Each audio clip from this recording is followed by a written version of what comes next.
नमस्कार दोस्तों, आज की कहानी है आंचल अपनी बेटी की शादी बड़े घराने में कराने से क्यों कतराती थी। 5 साल पहले अंसल दंपति ने उस पोश कॉलोनी में यह एक विशाल बंगला खरीदा था। उनके आते ही कॉलोनी की महिलाएं उनको अपनी किट्टी पार्टी में शामिल करने पहुंच गई थी। उस पहली मुलाकात में भी रागिनी ने विदा करते समय सबको एक एक आयातित सेट की बोतल दी थी और साथ में यह भी कहा था, आप सब ने मुझे अपनी किट्टी पार्टी में शामिल कर जो एहसान किया है उसके बदले यह उपहार कुछ भी नहीं है। आयातित उपहार पाकर महिलाएं खुश होती थी, पर प्रेमा भगत कुछ ज़्यादा ही खुश होती थी, जो रागिनी अंसल की अनुभवी आंखों से छिपा नहीं था। वह ताड़ गई थी कि इस औरत में विदेशी सामान के प्रति मोह ज़्यादा ही है। इस तरह रागिनी अंसल ने 5 साल की किटी पार्टी की हर सदस्य को 6 उपहार दे डाले। सेट, म्यूजिकल गुड़िया, nail polish, night cream, lipstick तथा एक शो पीस जिसका अजीब सा जिग जैग आकार था। इस शो पीस को सबने बड़े गर्व से अपने ड्राइंग रूम में सजा लिया था। उपहार देते हुए अक्सर रागिनी अंसल कहती, क्या करूं, इतना सब कुछ है पर भोगने वाला कोई नहीं। बस एक भतीजा है, वह भी विवाह नहीं करता। कोई लड़की उसे पसंद ही नहीं आती। परिवार बढ़े तो कैसे बढ़े। जब से रागिनी ने अपने कुंवारे भतीजे के बारे में महिलाओं को बताया है, तब से प्रेमा भगत अपनी बेटी आंचल का उसके साथ विवाह करने का सपना देखने लगी, पर मन ही मन बात नहीं कर पाती, क्योंकि करोड़ों में खेलने वाली रागिनी अंसल के सामने वह अपने आप को बौना समझती थी। यद्यपि रागिनी अंसल आंचल के रूप लावण्य पर मुग्ध थी, पर वह खुद आगे बढ़कर लड़की वालों से बात चलाना है समझती थी। इन सब से बेखबर आंचल अपनी दुनिया में व्यस्त थी। वह अपनी माँ के एकदम विपरीत थी। इंजीनियरिंग करके वह बेंगलोर की एक प्रतिष्ठित कंपनी में कार्यरत थी। उसे विदेश व विदेशी वस्तुएं तनिक भी नहीं लुभाती थीं। सादा जीवन, उच्च विचार की सोच वाली आंचल के साथ की लड़कियों ने जहां बाल कटवाए हुए थे, वहीं वह अपने लंबे काले घने केशों को एक चोटी में बांधे रखती थी। प्रेमा भगत बेटी के इस तरह से रहने पर अक्सर खींच उठती। पता नहीं यह लड़की किस पर गई है, तनिक भी कपड़े पहनने का ढंग नहीं है। इसके साथ ही सब लड़कियां इंजीनियर बनकर अपने सहयोगियों के साथ प्रेम विवाह कर विदेश चली गई हैं, पर यह अभी तक यहीं बैठी हुई है। आंचल माँ की बातें सुनकर हंस देती। उस पर माँ की बड़बड़ का तनिक भी असर नहीं होता। इस बार की किट्टी पार्टी से लौटकर प्रेमा भगत ने ठान ली थी कि वह आज आंचल से बात करके ही रहेगी। जैसे ही बेटी घर आई, उसने रागिनी अंसल से मिली लिपस्टिक को दिखाते हुए पूछा, आंचल, इसका शेड कैसा है? अयतित है? रागिनी अंसल ने दी है। आंचल ने लिपस्टिक बिना हाथ में लिए दूर से देखकर कहा, अच्छा शेड है। माँ, आप पर खूब फवेगा। मैं अपनी नहीं तेरी बात कर रही हूँ। मैं तो लिपस्टिक नहीं लगाती। क्यों नहीं लगाती? कब तक ऐसे चलेगा? दूसरी लड़कियों की तरह तू क्यों नहीं ओढ़ती पहनती और अपनी मार्केट वैल्यू बढ़ाती? Market value? माँ, मैं क्या कोई बेचने की वस्तु हूँ? नाराज हो गई आंचल। माँ बेटी की बातचीत को ध्यान से सुन रहे पिता स्थिति बिगड़ती देख अब पत्नी को झिड़कने वाले अंदाज में बोले, पढ़ी लिखी बेटी से कैसे बात करनी है, इसकी तुम्हें जरा भी तमीज नहीं है। और फिर बेटी को दुलार कर दूसरे कमरे में ले गए। पिता ने रात के एकांत में प्रेमा से पूछा, क्यों, आंचल के लिए कोई लड़का ढूंढ रखा है क्या? ढूंढा क्या है? समझ लीजिए कि अपनी पकड़ के अंदर है, केवल आंचल को उसके अनुसार डालना बाकी है। फिर अपने पति को रागिनी अंसल के अमेरिका प्रवासी भतीजे तथा उनके विशालकाय बंगले के बारे में बताकर बोली, रागिनी के ना कोई आगे है ना कोई पीछे, सब कुछ अपनी आंचल का होगा। ऐश करेगी वह अमेरिका में जाकर। भारतीय संस्कृति के परिवेश में डूबे बाप बेटी को विदेश में बसने के नाम से बड़ी कोफ्त होती थी। वैसे भी वह अपनी इकलौती बेटी को इतनी दूर भेजने के पक्ष में नहीं थे। बोले, कोई यहीं का लड़का ढूंढना चाहिए ताकि आंचल हमारी आंखों से ओझल ना हो। 2 माह बाद रागिनी अंसल के यहाँ तीसरा चेहरा देखकर कॉलोनी के लोग चौंक उठे। एक नौजवान चोटियों बांधा अंसल दंपति के साथ कार में अक्सर दिखाई देता। पता लगा कि वही उनका भतीजा देव अंसल है। प्रेमा भगत उसे देखकर कुछ निराश हुई। बेटी आंचल को दिखाया तो वह बोली, इस अजीबोगरीब चुटियाधारी जानवर को मुझसे दूर ही रखो माँ, अन्यथा मैं इसे स्वयं खदेड़ दूंगी। माँ ने समझाया, बेटी आदमी का रूप नहीं धन देखा जाता है। आंचल ने मुंह बिचकाया, ओह पैसा तो मेरे पास भी बहुत है, पर आकर्षक व्यक्तित्व पसंद है। माँ बेटी को समझाने में लगी रही थी कि रागिनी अंसल का निमंत्रण आ गया। अपने भतीजे से परिचय कराने के लिए सभी सहपरिवार अगले दिन शाम पार्टी में आमंत्रित थे।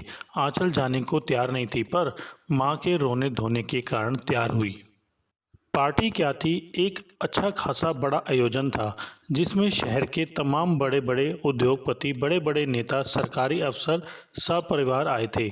उनके साथ उनके परिवार की बेटियां भी आई थी, जो एक से बढ़कर एक डिजाइन की पोशाक पहने अपने शरीर को नुमाइश लगाने में लगी हुई थी। आंचल सबसे अलग कुर्सी पर बैठी हाथ में ठंडा पेय लेकर उन्हें देखने में लगी हुई थी। अचानक देव अंसल ने आंचल के पास आकर हाथ बढ़ाते हुए विनम्रता के साथ डांस के लिए आग्रह किया, तो आंचल ने बेहद शालीनता से मना कर दिया। तभी प्रेमा भगत दनाती हुई आगे आई और बोली, यह आंचल है मेरी बेटी, पसंद आई तुम्हें? उसके इस बेतुके सवाल पर देव चौंक पड़ा और आंचल नाराज होकर पिता के साथ घर चली आई।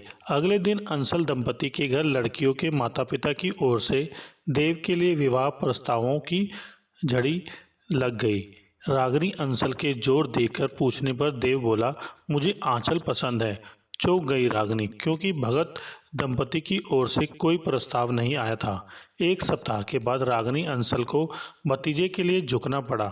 उन्होंने प्रेमा भगत को फ़ोन लगाया और बोली, आपने मेरे भतीजे को देखकर अभी तक अपनी कोई राय नहीं दी।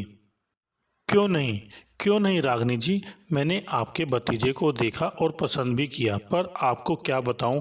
कहते कहते प्रेमा रुक गई। नहीं, आपको बात तो बतानी ही पड़ेगी।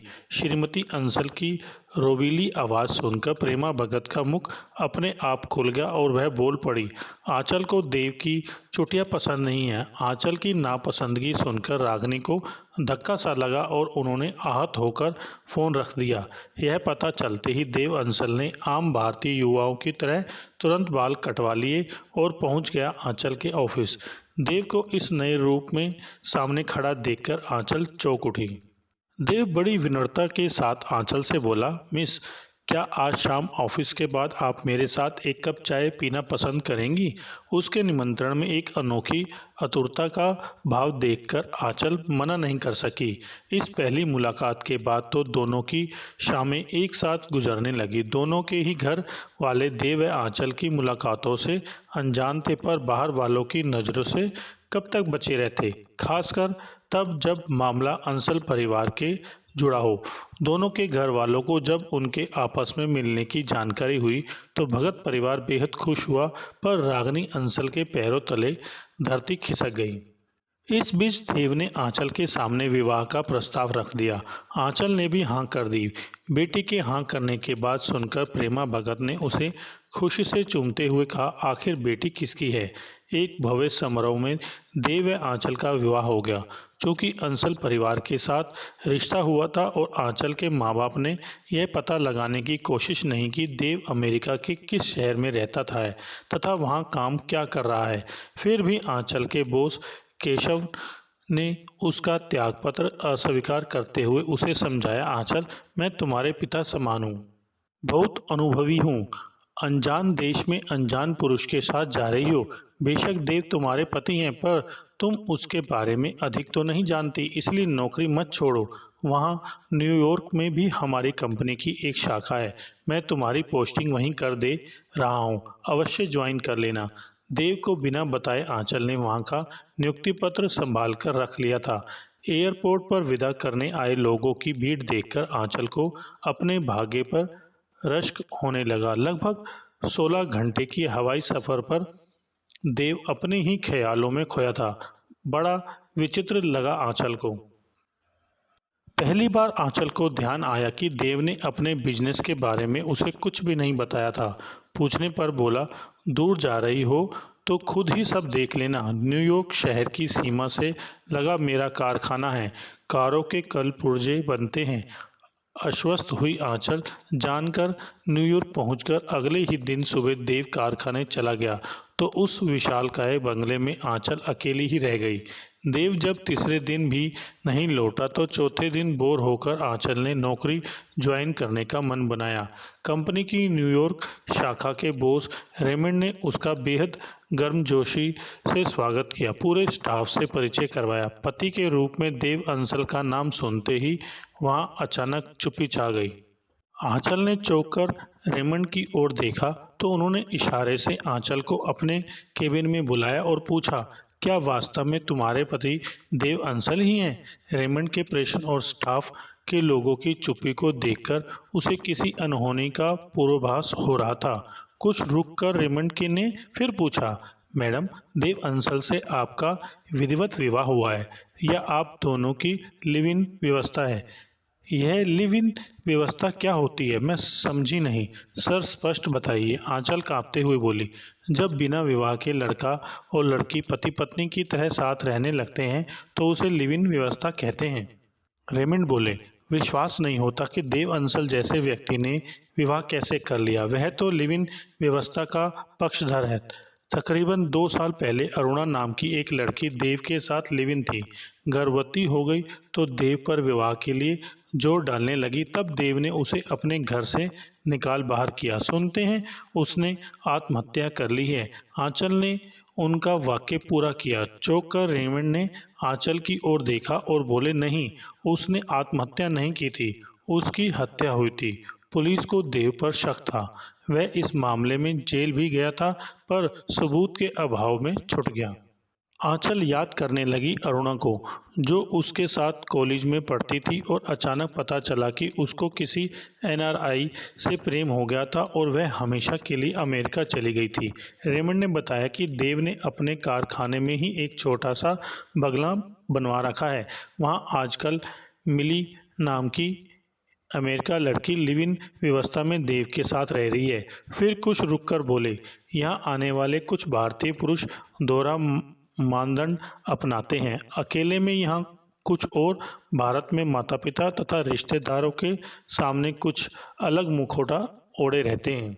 आंचल सोच रही थी कि देव का असली चेहरा सबके सामने लाना होगा ताकि वह आगे किसी लड़की की भावनाओं से खिलवाड़ ना कर सके।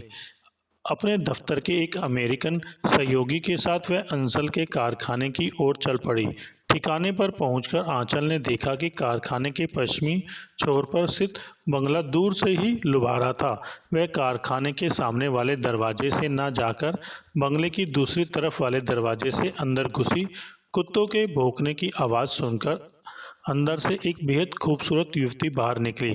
बड़े ही सहज भाव से आंचल ने आगे बढ़कर उसका अभिवादन किया और बोली, मैं आंचल हूँ, देव से मिलने के लिए भारत से यहाँ आई हूँ। उस लड़की ने अंग्रेजी में कहा, देव बाहर गया है, 1 घंटे के बाद लौटेगा, आप यहाँ बैठकर इंतज़ार कर सकती हैं। आंचल यही तो चाहती थी। उसे अंदर ले जाते हुए मिली ने अपना परिचय दिया, मैं देव की पत्नी मिली हूँ। तपाक से आंचल बोली, मैं भी देव की कानूनन विवाहिता पत्नी हूँ। उसने 15 दिन पहले भारत में मुझसे विवाह किया था। 1 घंटे बाद जब देव लौटा तो मिली और आंचल को एक साथ एक सोफे पर बैठा देखकर बौखला गया। वह घबरा गया, उल्टे पांव वापस लौटने ही वाला था कि दोनों ने उसे लपक कर पकड़ लिया और अंदर ले जाकर एक कमरे में बंद कर दिया। इसके बाद आंचल और मिली ने फ़ोन कर पुलिस को बुलाया और देव को धोखा देकर विवाह करने के अपराध में पुलिस के हवाले कर दिया। यही नहीं, दोनों ने मिलकर अरुणा की संदेहास्पद मौत की फाइल को दोबारा खुलवा दिया। बेटी आंचल को सही सलामत वापस पाकर प्रेमा भगत एक अलग ही सुकून महसूस कर रही थी। रागिनी अंसल ने किटी ग्रुप से हमेशा के लिए अपना नाता तोड़ लिया तथा उनकी भव्य पार्टी में अपनी अपनी बेटियों को सजाकर लाए माता पिता एक दूसरे से यही कह रहे थे, अच्छा हुआ जो हम बाल बाल बच गए। हेलो दोस्तों, अगर आपको हमारी ये वीडियो अच्छी लगी हो तो लाइक करें, शेयर करें और कमेंट्स करके बताएं कि हमारी ये वीडियो आपको कैसी लगी। साथ में चैनल को सब्सक्राइब करके बेल आइकन जरूर दबाएं।